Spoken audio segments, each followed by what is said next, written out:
sound and consciousness, who would like to actually experience the power of mantra by singing Kirtan. Many persons, when they first have the opportunity to participate in a Kirtan, they feel some very beautiful transformation taking place. They cannot explain. So tonight we want to give some explanation as it is presented in the Vedas in terms of the effect of mantra and also what is the highest potential, where it will take us.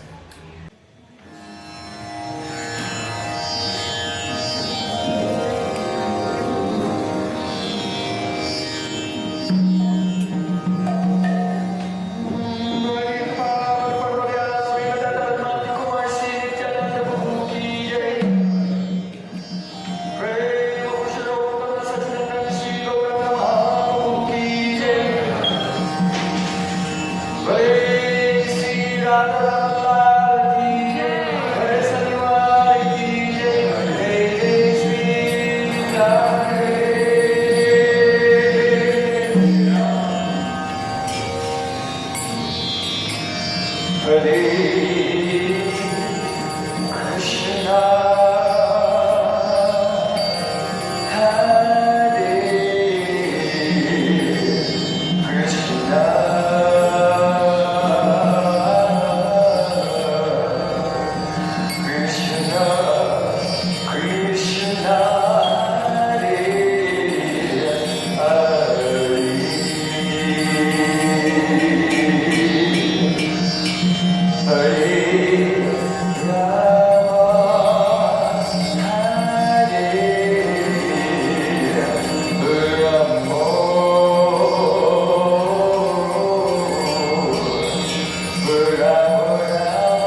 Rasapradaya Chaitanya Chandraya Namo Namaste Chaitanya Chandraya Namo Namaste Chaitanya Chandraya Namo Namaste Sham Sundar Shikanda Shikanda Smaha Smurali Maraya Radhakar Skapama Kripadanti Supriya Charna King Kuren Guru Tavaivasmi Tavaivasmi Najivami Tvayadana Tirikaya Devi Tam Namam Chanatikam.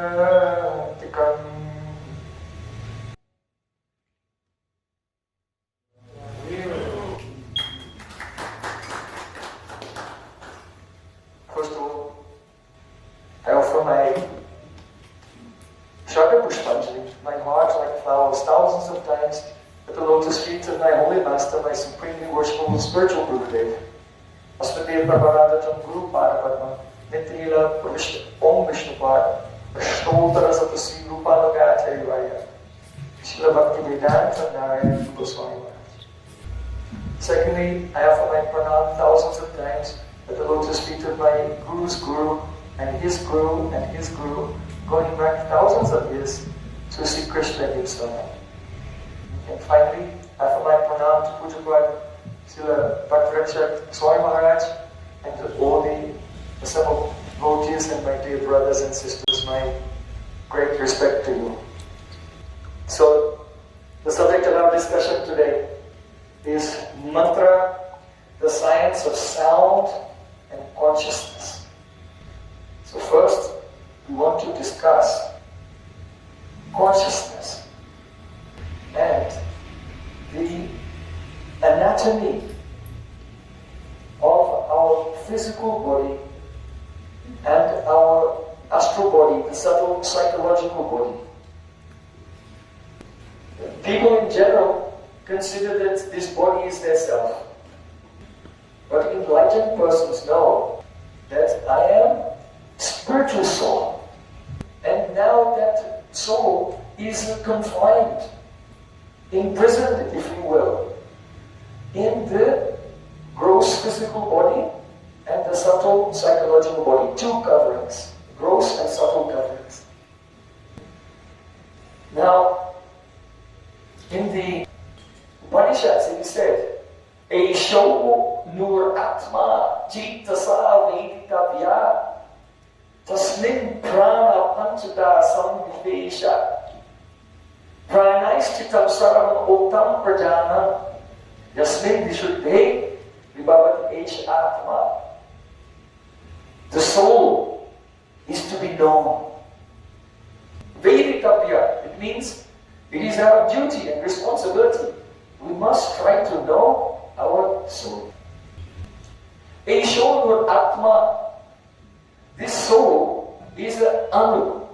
Anu means one very tiny, atomic, indivisible spark of God's spiritual energy. Very tiny. But we feel subjectively ourselves to be whatever, 5 foot, 6 foot, 7 foot, however tall we are, we feel like this. But the soul, the Vedas say, is anu, an atom of spiritual consciousness, very minute. So, Esho nur atma chaitasa veditavya. The soul can be known, chaitasa, that means by chitta, pure consciousness. So what is this chitta? In the next line, the Upanishad is saying, Yasmin prana panchada samvivesha. That prana has entered into the chitta and pervaded it.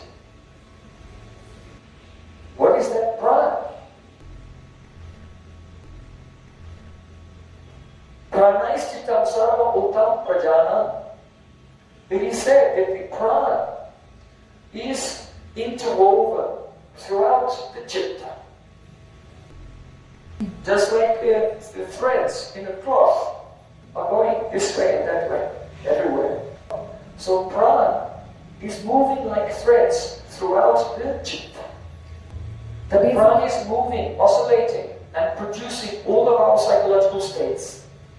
So finally, Yasmin Vishuddhe Bhagavate Atma, when the prana is purified, then the glory of Atma, the soul, manifests. And we realize that we are eternal spiritual beings. We are eternal servants of the Supreme Lord, Sri Krishna.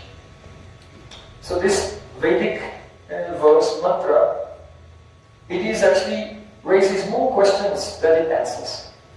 It tells us we are a soul, atomic spiritual soul, and it tells us that when our prana is purified, we can realize ourselves. But what is prana? What is chitta? These things are not described. So tonight, I don't want anyone to leave without having a very clear and thorough understanding of this philosophy. It's actually really not complicated. So we'll try to break it down systematically. The Vedic model of the world is described in terms of ontological layers. Ontological layers of elements. So here, we have, in the material world, there are three prominent modes of nature: sattva, rajas, and tamas. Goodness, the energy of stability, equilibrium; rajas, the energy of action and passion, creation; and tamas, the energy of ignorance and gross inertia. So first of all, Atma, the soul, is above, it is spirit, so it is above matter. It is not part of matter at all. It is distinct from anything material, the self. According to Vedic philosophy, and also according to the Greek philosophy of Plato and Aristotle, before the creation, the total material energy is in a state of formless potential. In Greek philosophy, it's called prime matter. In Sanskrit, in Vedic philosophy, that formless potential material energy is called pradhan. In that pradhan, the three energies of creation, maintenance, and destruction, they're in equilibrium. But when, by the glance of the Supreme Lord, that energy is agitated, because in his glance is kal, that is time, the time factor. And so the equilibrium of Prakriti is broken, and then the elements begin to manifest. The forms of the elements begin to manifest from the potential. The elements develop, they evolve and become grosser and grosser. It's a condensation of the potential energy. Just like in the air around us right now, it's what, about 74% water, but you cannot see it because it's gas. And if that gas will condense, it will become vapor, then you can see it, it's a cloud. If it will condense more, then there's the phase transition from the cloud and it becomes water and rain it falls. And if it's very cold, then there'll be further grossification and the liquid water will become solid, ice. So this is just an analogy to illustrate how the formless potential material energy gradually evolves into grosser and grosser elements, which then constitute the various layers of our psychological body and our physical body. So let's see what that means practically. The first element that manifests is very highly sattvic, very fine, very luminous. And in the universe, that element is called Mahatattva, the great element, Mahatattva. But the portion of that Mahatattva which is in your psychological body is called Chitta. It's the same thing, same element. When it's in the universe, it's called Mahatattva, and when it's in your subtle body, it's called Chitta. So that is the very first layer, the first ontological layer of the material covering of the soul. Because it is sattvic, it is in the mode of goodness, it is very still and clear, it is niskriya, there's no activity there. Then Rajagun, the mode of passion, appears, and the chitta condenses more and becomes the active principle, that is called Pran. Pran is also called Sutra Tattva in Srimad Bhagavatam. Sutra means a thread. So in your body, perhaps you know, There are so many channels, they're called nadis, and the prana moves through those channels. The first prana moves through the mind, and then enters into the body. There are 72,000, according to Vedanta Sutra, 72,000 channels throughout the body, and the prana is moving through them and organizing all the bodily functions. This is why when we're alive, all digestion is going on. If we're injured, healing is going on. The prana is organizing everything. But if someone dies, then the same elements are there, but they're not organized. So the body deteriorates and disintegrates. Now, tamagun, the mode of ignorance, makes its appearance in the psychological body. There's a further condensation of citta, and it becomes ahankar, the ego. Material ego. That gives us a sense of thinking, I am this body. We were soul, but we think I am this body because of the darkness in our consciousness caused by the element of ahankar, ego. Yes, then one portion of the ego, which has some sattva in it, manifests the element of manas, mind. That is our psychological element, which is always sankalpa, vikalpa, accepting something, rejecting something. So mind is very difficult to control. One day it accepts, oh, I love you, let's be married. On another day, no, I hate you, let's get divorced. Restless. Then the next element is coming from ego in rajagun, in passion, that is a buddhi, intelligence. Here, buddhi does not exactly refer to something like IQ, it's not that. Yes, but it is the faculty of the psychological body that regulates our states of wakefulness. We're awake, then it makes us go dream, and then go into deep sleep. It's also responsible for the power of recognition, memory, and imagination. So now we have completed the description of the ontological layers of the subtle body, the psychological body, or we may call the astral body. And now we'll move on to the senses and the gross physical body. So, again, the elements condense, they grossify, and they become the 10 types of senses. They are karmendriya, the working senses, and jnanendriya, the knowledge-acquiring senses. So the working senses are the power of speech, the power to grasp with the hands, the mobility of the legs, the genitals for reproduction, and the evacuation, waste disposal system. And the knowledge-acquiring senses, hearing, touch, sight, taste, and smell. Then there's a further grossification of the energy. And the first gross energy is material sound. Now this is very important because this evening we're going to make a distinction between sound, the material element, and the aprakrita Shabda Brahman, supernatural spiritual sound, which is the identity of mantra. Because mantra is not material sound. So here we're discussing material sound. Later we'll discuss the Shabda Brahman, spiritual sound. From sound comes the elements of space, air, fire, water, and earth. And so that completes the composition of the gross physical body. We're just giving an outline. The precise details you could find in the 3rd canto of Srimad Bhagavatam, and especially also in the 11th canto, the teachings of Sri Krishna to Gurudev.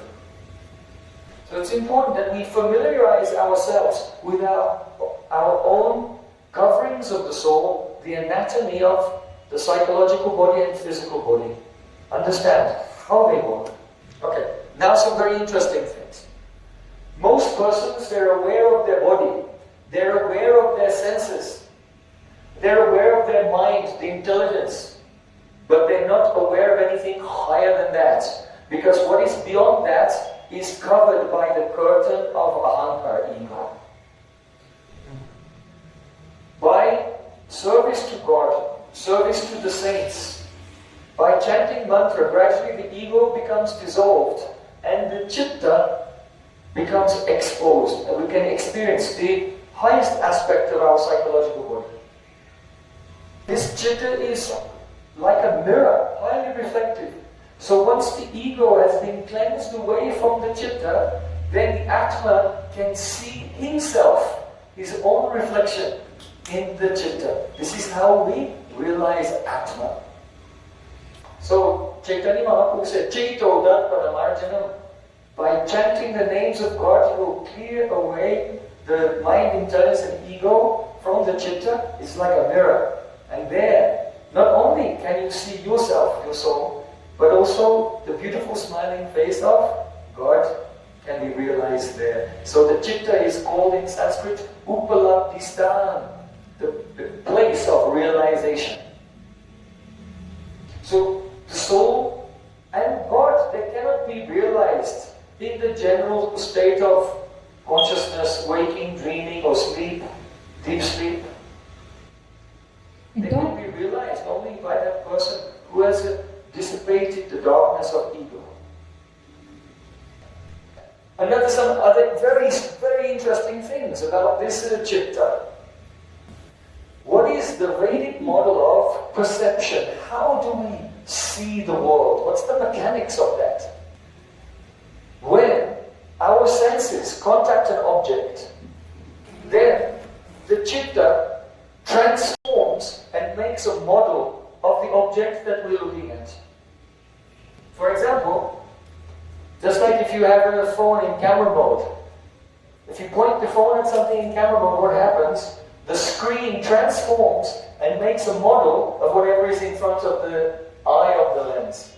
Right? So when you're looking at your screen, what's in front of you, you're seeing there on the screen. You don't look at the object directly, you look at the model of the object on the screen. This is also how perception works.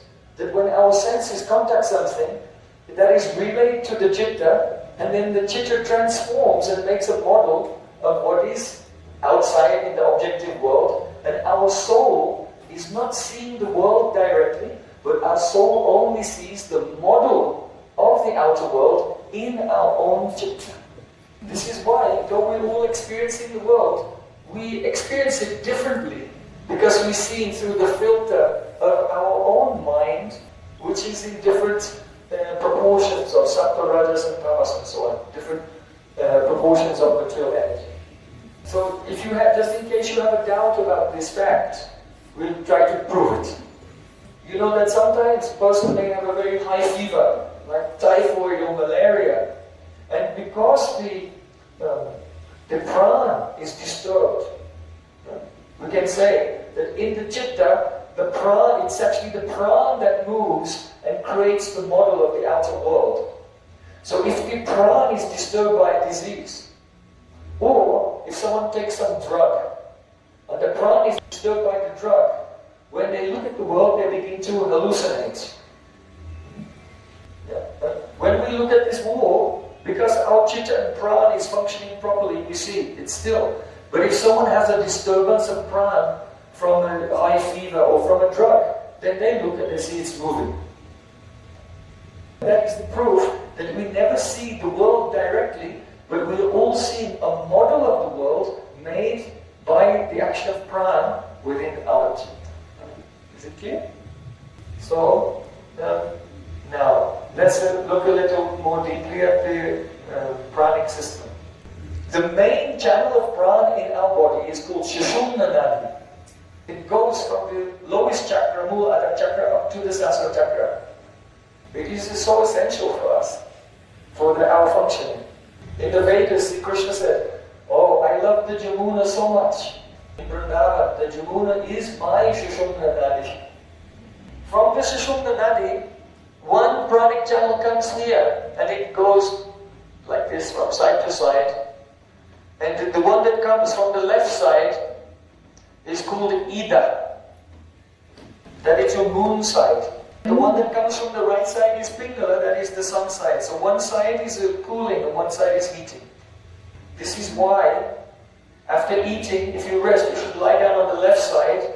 It will close the cooling side, so that the heat in your body can digest the food. Now, your prana is moving And it's about every 90 minutes. It's more on the left, and then every 90 minutes it will change and move to be more on the right. In a cycles throughout the day. So you can test now which part of the cycle you're on. So you just close your right nostril and breathe through the left side.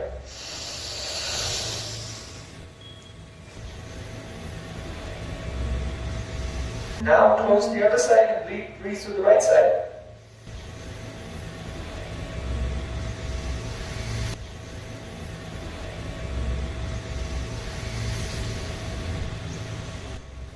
Now, did you notice that one side was more open than the other? Whose left side was more open? Whose right side was more open? So, in this material world, Sattva, Rajas and Tamas are there. So, but they're always changing and competing. So when we're going into the psychological cycle, leading more towards Tamas, the inertia, then the prana moves to the left. And when we go more towards Rajas, activity, being dynamic, then it moves more to the right. And those who are very much in Sattva Gun, the prana is moving in the middle, so they don't have any difference between right and left.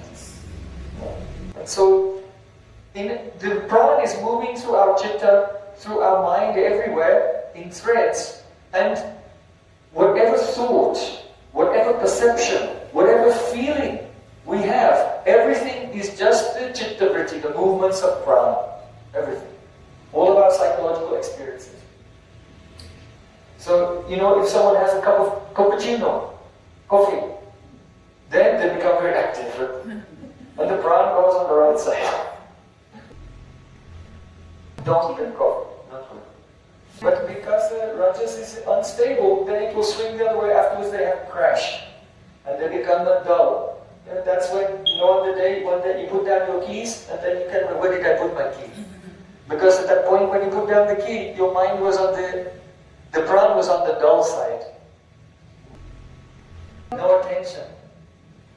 So the yogis, they do a pranayama, anulom pratilom. Anulom pratilom means the alternative left side, left side breathing to try to bring the prana into the middle, and then there will be sattvic, and then they can concentrate. So it's like a mechanical way to attain the state of samadhi or trance. We are the followers of bhakti yoga, the yoga of devotion to Krishna. So, though the pranayama can be good for your health, but we can attain the state of trance much more effectively. In the body, you can see the chakras beginning with the Mooladhara chakra. That is the lowest chakra. And then on the level of the reproductive organs, the Swadhisthana chakra. Then the Manipur chakra on the level of the navel. Then Anahata chakra on the level of the heart. Then Vishuddhi chakra on the level of the throat. Then the Agya chakra, your third eye. And then the Sahasra chakra at the top. The crown of it. We want to look at sound. According to the Vedas, sound has 4 levels manifesting in 4 different chakras. So the first level of sound is called para. And it manifests as the first movement of prana in the Mooladhara chakra. If you want to say something, it doesn't start here. Some energy has to rise up in order to be able to produce the sound. So when you're about to speak, the first thing that happens is there's a very fine movement of prana in the Mooladhara chakra, and that is the most rudimentary level of sound, and that is called para. That movement of prana rises up the Sushumna Nadi and comes to the Manipura chakra, and it begins to make a movement in your mind. That level of sound is called pasyanti. Pasyanti means they see. It all happens very quickly. But before you speak, you have like a vision in your mind of what it is you're going to say. If you think, oh, I'm going to call my friend Carlos. But before you say Carlos, like the image of Carlos comes in your mind. So then, the next level of sound, it rises up to the heart chakra, anahata chakra. And this now causes the movement of buddhi, your intelligence. From the preliminary image, now that image is taking an articulate form of language, words. And now the prana, the movement of air, is becoming more strong, more accelerated, and it comes to the Vishuddhi chakra. So that is the fourth level of sound, which is manifest on the sense of speaking, and that is called Vaikari. Vaikari is the portion of sound that you can actually hear. The other three levels you cannot hear. But now it comes from the mouth in the form of audible sound. What actually happens is, as the air is rising and coming out from the mouth, the movement of the air becomes obstructed by different parts of the mouth and the teeth and the lips. And that produces the varieties of sound. We have the alphabet, A, B, C, D, E, F, G. But it's not very intelligently organized. In Sanskrit, the Varnakrama, the alphabet, is organized according to which part of your mouth is obstructing the air as it comes out. So the first letters, there, the sound's coming from the obstruction of the back of the throat. So, ka, ka, ka, cha, cha, ta, ka, ka, ka, ka, ka. So they're called the gutturals. Ka, ka, ka, ga, na, ka, ka, ka, ga. Comes from the back of the throat. Then the obstruction comes from the palate, the roof of the mouth. You can feel it. Ka, cha, cha. When you say cha, your tongue touches the roof of the mouth. Cha. And then ka, cha, ta, ta, ta comes from the teeth. Ta, ka, cha, ta, ta, pa, pa. Comes the labials come from the lips. Like that. So ka, cha, ta, ta.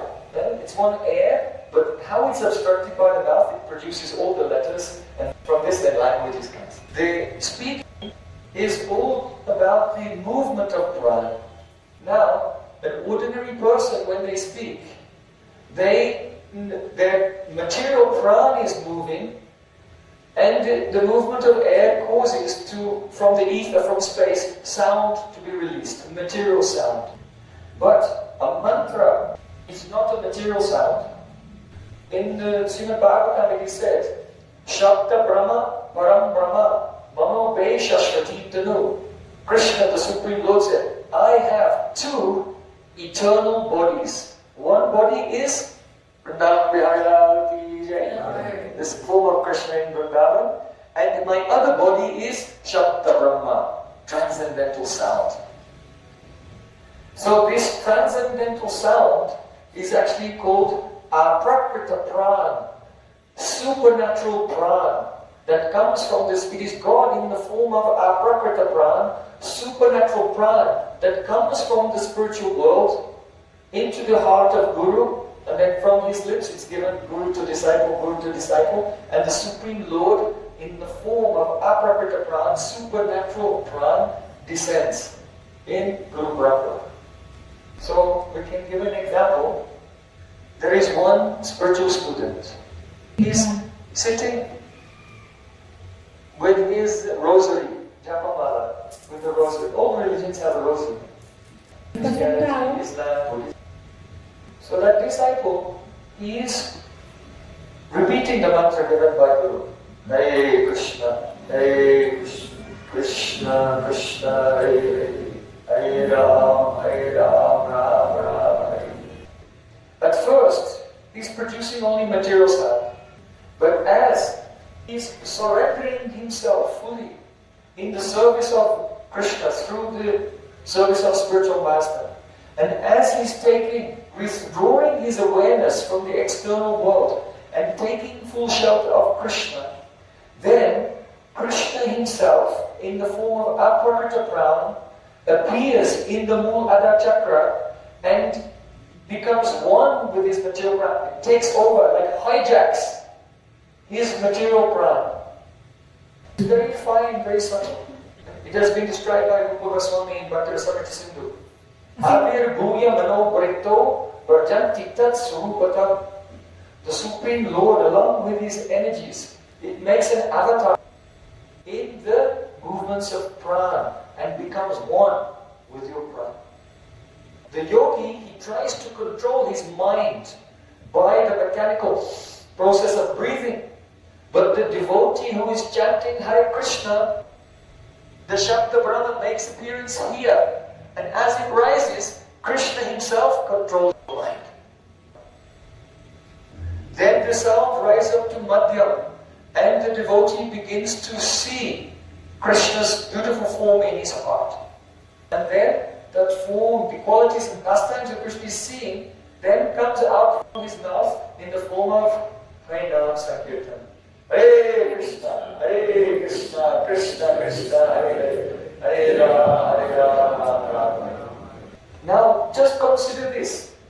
Remember, 15 minutes ago, we were discussing about the mechanics of perception, that the prana moving in your chitta makes the model of the world, so that you can perceive the world, the material world. So similarly, when the Supreme Lord in the form of the holy name, Aprakrita Prana, takes control of our prana, then our chitta is manipulated by Krishna in such a way that we can perceive the spiritual world. So by material prana, you see the material world, and by the power of the holy name, Aprakrita Prana, we have the darshan of the spiritual world, even while we're here. While being here, we can see the spiritual world in meditation. So in Bhagavad Gita, after describing the yoga process, in the end Krishna said, Yogi nam apisarvesham madgatenanta atmana shagavam bhajate yomam sana yukta tamo mataha. Of all the different yogis, the best yogi is the one who is always serving me in his heart with great faith. So those who chant the holy name and realize Krishna in their heart, they are superior yogis than those who practice the mechanical process. So this is just a schema here showing that the mind has two aspects. This is the subconscious mind and this is your conscious mind. In the subconscious mind, there are millions of countless impressions, memories of everything that you've done in your life and all your previous lives also. Thousands and thousands of previous lives, they are recorded as samskaras in the subconscious mind. So most of those samskaras are dormant. They're not active now in this life. You can see here, these are the dormant impressions. Then in your subconscious mind you have the impressions which are active now in this life, which are influencing us. So for example, let's say one day you look at someone and it's love at first sight. Why is that? Because that person that you met has a characteristic very similar to someone you are related to in a previous life.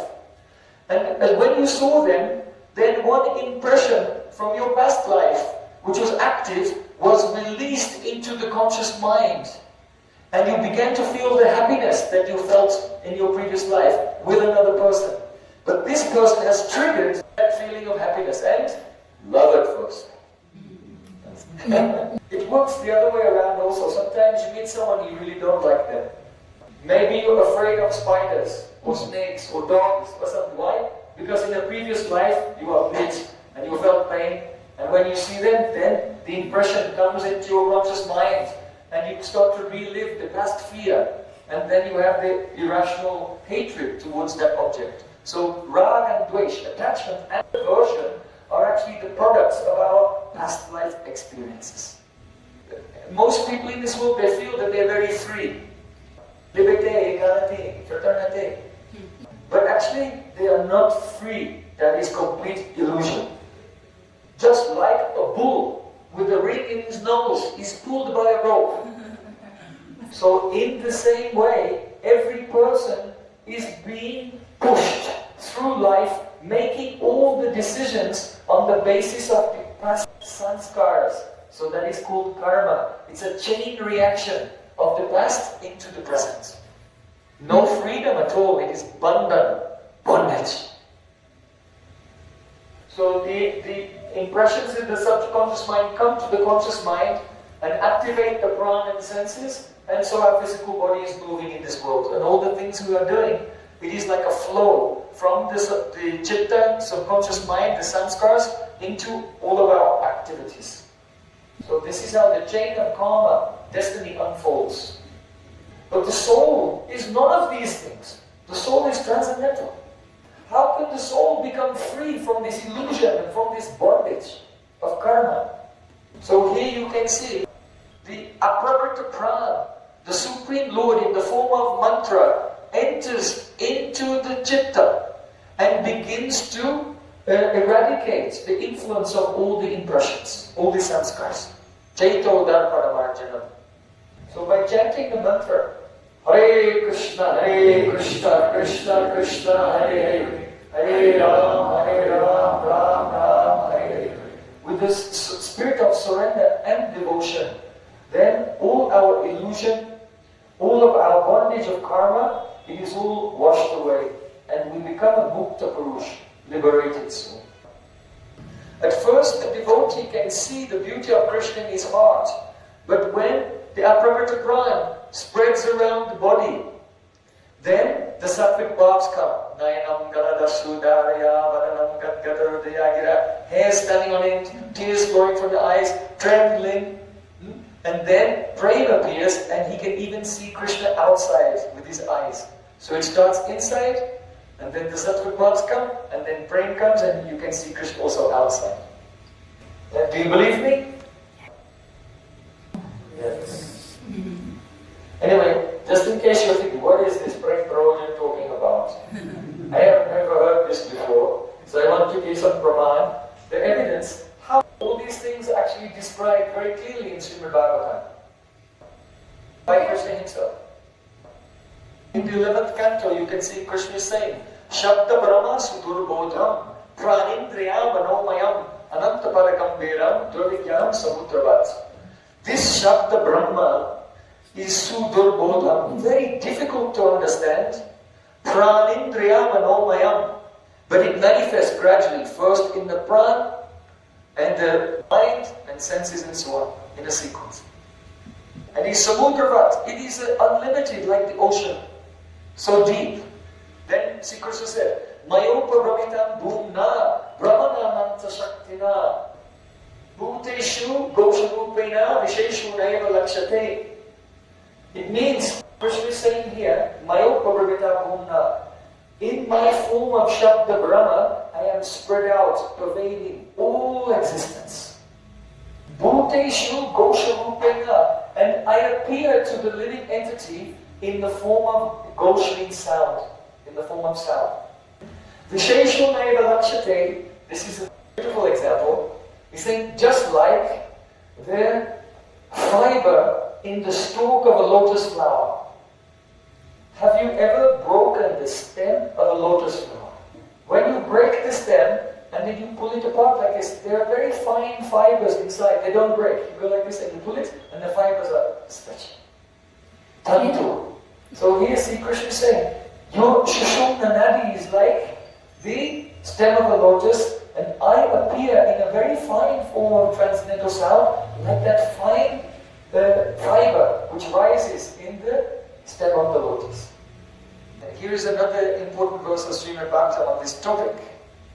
Sa ancient jivo vivara prasuti pranena goshena guham pravestaha manomayam shukshma veta rupam matra saruvarna itista vistaha. See, Krishna is saying, I, the Supreme Lord, vivara prasuti, here vivara prasuti, pranena goshena guham pravestaha. Vivara prasuti means the Mooladhara chakra. Pranena goshena, that means in the form of sound, gosh. But this sound is a pranic form. So I enter into the Mooladhara chakra in a form of sound, but not gross sound that you can hear first, only in the form of prana. Guham here guham means Mooladhara chakra, and pravista means I enter. Manomayam, then I come to the level of manas, that is in the Manipura chakra. Shukshma upeta rupam, and I attain a subtle form in the Anahata chakra. And then matra swarup varna, then I come from the mouth in the form of sound you can hear. Matra means the length of the sound. Like in Sanskrit, some of the sounds are long and some are short. Or it means the emphasis. If it is an emphatic syllable or a light syllable. Swara means the intonation. Because when you say a Vedic mantra, then there's an intonation.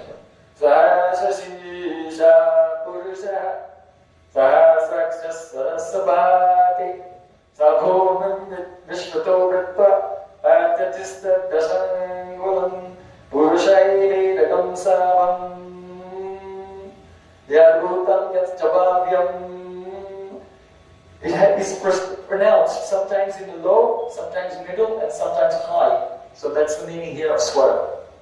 And varna means the actual the letters of the syllables. A, I, I, U. Now, this verse, according to Jiva Goswami, has a double meaning. One meaning, Krishna is describing how he appears through prana and the various elements of the mind and intelligence and sound in the person who is chanting mantra. But another meaning of this is, because all these elements are in the universe, it's actually describing how Krishna himself, in his Leela, manifests his Leela before the eyes of the people once in the day of Brahma. It's the same ontological sequence through which Krishna appears in this world. So 5,000 years ago, Janma Karma Chamedidyam Evam Yoge Kitatata, Krishna said, my birth and my activities, they're all transcendental. So the word Ghosh means cowherd village. And the residents of Braja, the Brajabasis, they are Krishna's pram. They are his life and soul. So Sri Krishna is saying, I appear in this world in Braja, along with the Brajabasis who are my life and soul.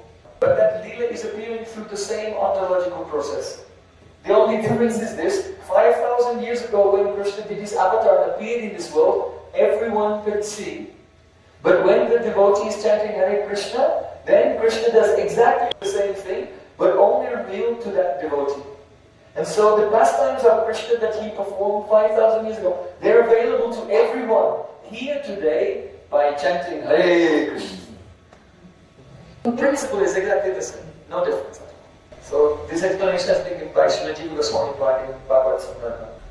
So here this is another important verse from the 12th canto of Srimad Bhagavatam, spoken by Sutta Goswami. Tato buddhi pridamkaro yo vyakta prabhava sara yatta lingam bhagavato brahmaha paramatmanaha. He's speaking about the syllable Om. In Gita, Krishna said, Pranavasa Vedeshu. I am the syllable Om in all the Vedas. Here you can see specifically, he's saying that when the Om is manifesting in the heart, it first reveals Brahman, the light of Brahman.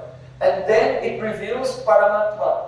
And finally, it reveals Bhagavan. So it's mentioned there. You're telling how? Brahman, Paramatma, and Bhagavan. These are the three degrees of realization or revelation of the truth through the holy name. So in this age of Kali, Sri Krishna appeared in this world in the form of a devotee to show us the path of bhakti by his own example.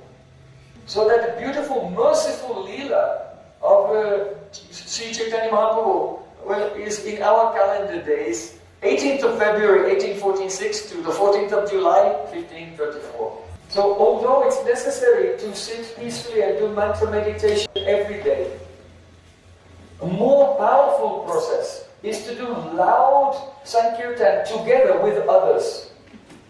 So Sri Chaitanya Mahaprabhu, he traveled everywhere with his associates with drums and musical instruments, loudly and very melodiously singing the Maha Mantra. And what was the result of this?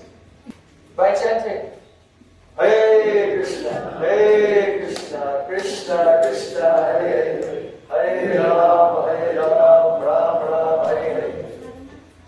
Then the mantra reveals its swarup in the form of Radha and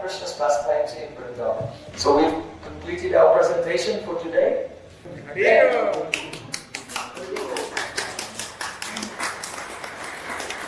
Now, I saw that many of you took your phones and you were taking pictures of this. If you give your email address to her, we'll send you all of these slides in high resolution. So you can study them for yourself. And also teach this to others. Once you understand it clearly. Are there any questions? ¿Hay alguna pregunta? Yes.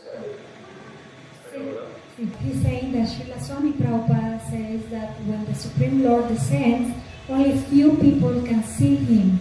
So that means recognize him and see him. Actually recognize him. So that means that the general people, we are so covered that we cannot really recognize him. So that's how that works. Yes, actually, when Sri Krishna does his avatar here, as Krishna or any other avatar, whoever is there at that time, everyone can see him. But not everyone recognizes that he is Bhagavan. They can see him, but not everyone accepts that he is God.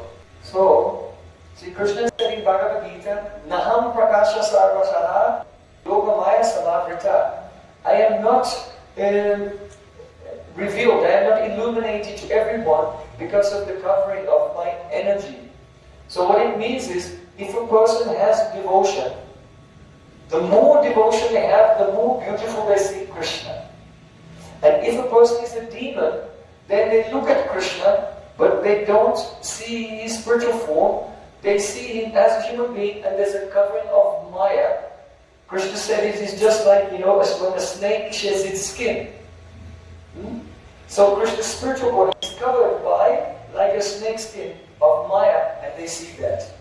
So they see the demons, they fight with Krishna, he kills them. Even Duryodhana was seeing Krishna, but he did not recognize that he was God. So everyone can see him, but not everyone can realize. But now he's not manifested here, we can only see him and realize by chanting Hare Krishna. Any other question? Yes, in the back. So the question is the three different types of how to chant the Maha Mantra. One can be very loudly, the other one soft enough that one hears himself, and the other just only in the mind. So what is the product? The product is the same, or the effect is the same, or which one is the best, or have the major effect? Yes. There are three types of japa, or repetition of mantra. So one is called the Vajik japa. Vajik japa means you loudly pronounce the mantra. And that is included in the category of Kirtan, chanting. The next type of repetition is called Ubhumsu japa, where the lips are moving slightly, but there's hardly any sound. You can hear it, but others cannot hear it clearly. So the very soft muttering of the mantra is called Ubhumsu japa. It's also considered in the category of bhakti called Kirtan, because the lips are moving. Astanam spandamatrena kirtanam bhavati. If the lips are moving, it's called Kirtan. If it's very soft. Then the next level is called a manasik jap, and the lips are still, they're not moving. The tongue is not moving. Only one is remembering the mantra in the mind. So that is not included in the category of Kirtan, that's included in the category of Smarana, remembrance. So in Kali Yuga, the Yuga Dharma is Kirtan. The Smarana is the Yuga Dharma for Satya Yuga. So in this age, people are in such a level of consciousness that only by Smarana they will get very little effect. It's necessary to do Kirtan, to articulate it.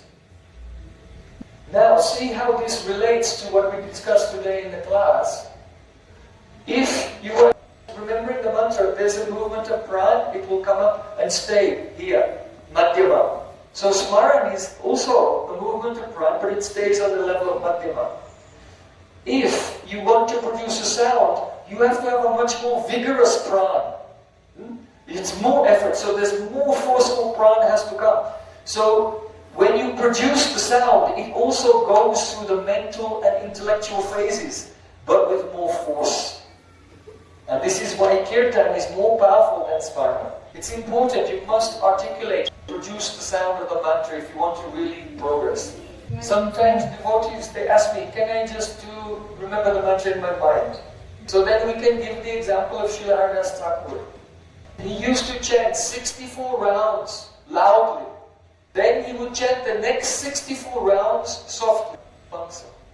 He would chant the next 64 rounds in his mind. So I say, yes, if you want to chant in the mind, very good. But after you've completed the 128 rounds, after that you can do it. First do 128 rounds, 64 loudly, 64 softly, and then do it in the mind. No problem. Why is the devotee in that stage only chanting in the mind? Because he forgot his material body. And he's not actually chanting in the mind, but he's in the spiritual body, and his spiritual body is chanting loudly, but you cannot see it. So the loud chanting is best, not only in the stage of sadhana, practice, but also in the stage of siddha, perfection. Because when we are practicing devotees, then we call out, "Oh Krishna, Hare Krishna, Hare Krishna, please accept me, please accept my service." And then when a person becomes siddha, perfect, and they realize that they have very beautiful identity as a gopi, then what happens in the Rasa Leela, gopi sitting and meditating in silence. No, all gopis are singing loudly. So the chanting in the mind that does not utilize the speech, the body, but the chanting done by the speech it includes the mind. So it's more complete. Sankirtan is the most complete anga of bhakti. Thank you very much for your kind attention. Hare Krishna.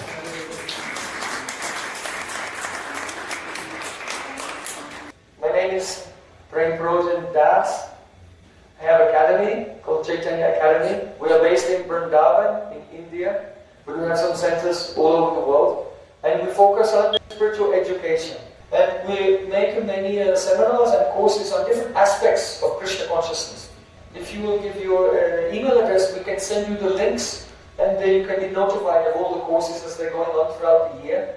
Also, there are many, literally, there are thousands of lectures on different subjects as well, courses which are already online. So we can send you some links wherever you want to study Krishna Lila, Gaura Lila, Jiva Tattva, Nam Tattva, Maya Tattva, all these different subjects. There are very nice courses on each one. If you want, you can follow on Facebook, Prem Prayojan on Facebook, or Chaitanya Academy International. All the festivals around the world are also advertised there if you want to participate in we have a residential retreat where the students can come together and deeply study together for 5 days or 7 days in America, in Europe, in Russia, and in India. If you cannot travel, everything is also live streamed for free.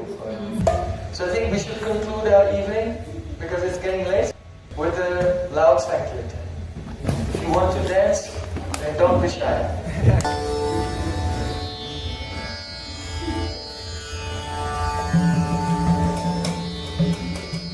Hare Krishna, Hare Krishna, Krishna, Krishna, Hare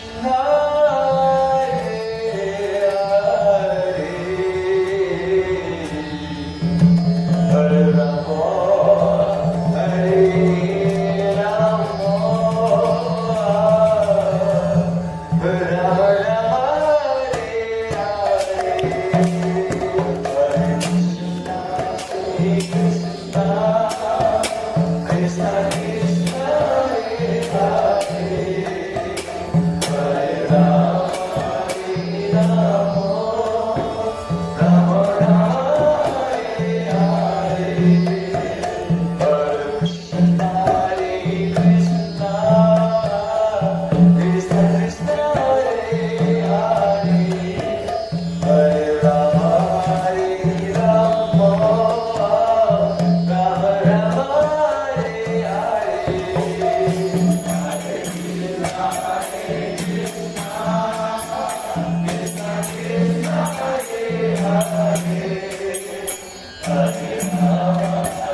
Hare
Bole Vrindavan Mera Ki Jai, Varsaniwad Ki Jai, Jai Jai Sri Radhe.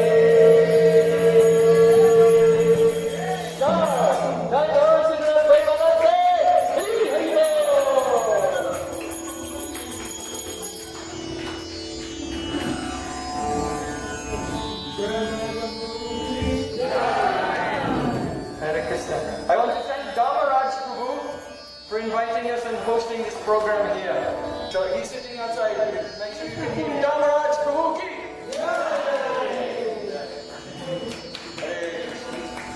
Jai Sri Guru Govinda Jai Sri Gurudev ki Jai. Om Nishpaya Shastra Guru Vichara Shabda Samaraj ki Jai. Om Nishpaya Shastra Bhaktan Swarma ki Jai. Om Nishpaya Shastra Bhaktan Swarma ki Jai. Jai Sri Devotee Stand Sri Krishna Prabhu